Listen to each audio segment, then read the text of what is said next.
योग आयुर्वेद में आपका पुनः स्वागत करता हूं एक औषधीय जानकारी के साथ। हम अपने घर के आसपास बहुत सारे फूल फुलवारियां और पौधे लगाते हैं, मगर उनको हम सिर्फ सुंदरता के कारण ही घर के बाहर लगाते हैं और देखने में काफ़ी ही सुंदर लगते हैं, मगर उनके हम गुण, धर्म या उनके उपयोग आयुर्वेदिक रूप से नहीं कर पाते, क्योंकि उनके औषधीय गुण हमें पता नहीं होते। इसलिए उनको हम सही प्रकार से अपनी बीमारियां दूर करने के लिए यूज़ में नहीं ला सकते।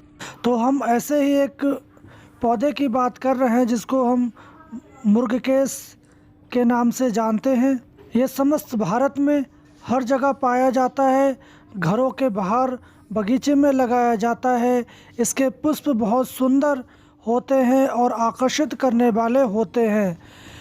इसको देखने में मुर्गे की कलगी जैसे दिखाई देती है, इसलिए इसको मुर्गकेश या लाल मुर्गा कहते हैं।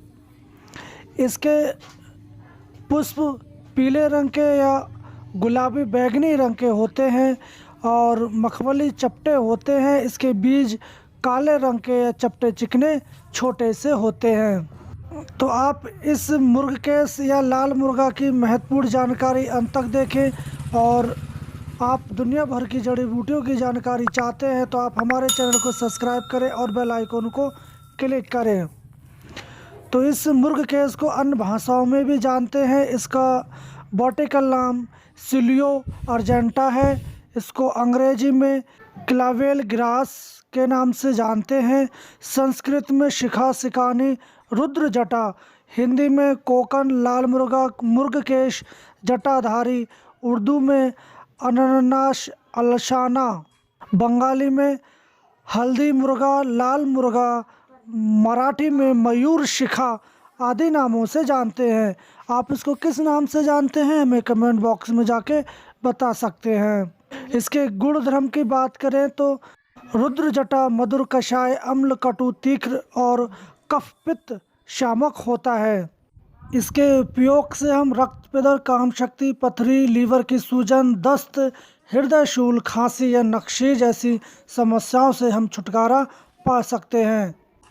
रक्त पित्त या नाक से ब्लड बहना या नक्शीर हो जाने पर आप इन पत्तों को तोड़ लें और इन पत्तों का रस करीब 2 से 4 बूंद और समभाग जल का मिलाकर आप नाक में टपका देते हैं तो आपका नक्शीर या नाक से ब्लड बहना तुरंत बंद हो जाता है।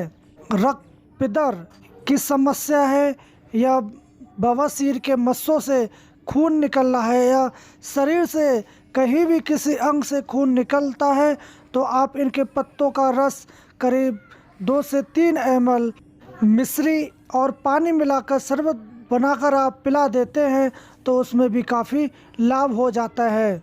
खांसी होने पर आप 500 मिलीग्राम इनके बीजों का चूर्ण कर लें और शहद में मिलाकर खिला देते हैं तो खांसी में भी आराम हो जाता है।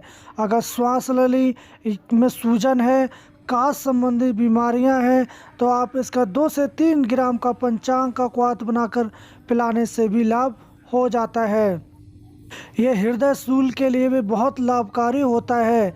आप इसके पंचांग को और अर्जुन की छाल मिलाकर इसका क्वाथ बनाकर पीते हैं। हृदय शूल या हृदय विकारों में इससे लाभ होता है। दस्त होने पर आप इनके फूलों को तोड़ लें और इसका करीब दस्त होने पर आप इन फूलों का क्वाथ 10 से 15 मिलीलीटर की मात्रा में पिलाने से लाभ होता है। जिन भाइयों को या माताओं बहनों को पेशाब बार बार आती है या रुक के आती है, जलन के साथ आती है, तो उनको इन के बीजों का क्वाथ करीब 10 से 15 मिलीलीटर मात्रा में पीने से काफ़ी हद तक लाभ हो जाता है। ये लीवर की सूजन को दूर करने में भी काफ़ी लाभकारी सिद्ध होता है। इसकी 2 ग्राम का पंचांग का संभाग मकोए का पंचांग पुनर्नवा की जड़ मिलाकर क्वाथ बनाकर आप पिला देते हैं तो आपकी लीवर की सूजन चली जाती है।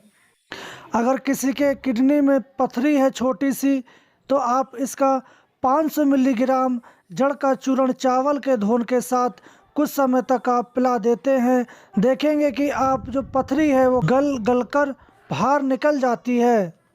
अगर किसी की काम शक्ति कम हो गई है या नपुंसकता है तो उन भाइयों को या बहनों को आप इनके बीजों का चूर्ण कर लें 1 ग्राम के आसपास, और 5 ग्राम मिश्री मिलाकर आप दूध के साथ सुबह शाम सेवन करते हैं तो आपकी काम शक्ति उत्तेजना भी बढ़ जाती है। आप इस मुर्ग केस की जानकारी अपने आसपास के भाई बहनों को भी शेयर कर सकते हैं ताकि वो इस मुर्ग केस की जानकारी से लाभ उठा सकें। अगर आपको ये जानकारी पसंद आए तो आप इसको लाइक करें, शेयर करें और चैनल को सब्सक्राइब करना ना भूलें। हम कल फिर मिलेंगे एक नई औषधीय जानकारी के साथ, तब तक के लिए धन्यवाद।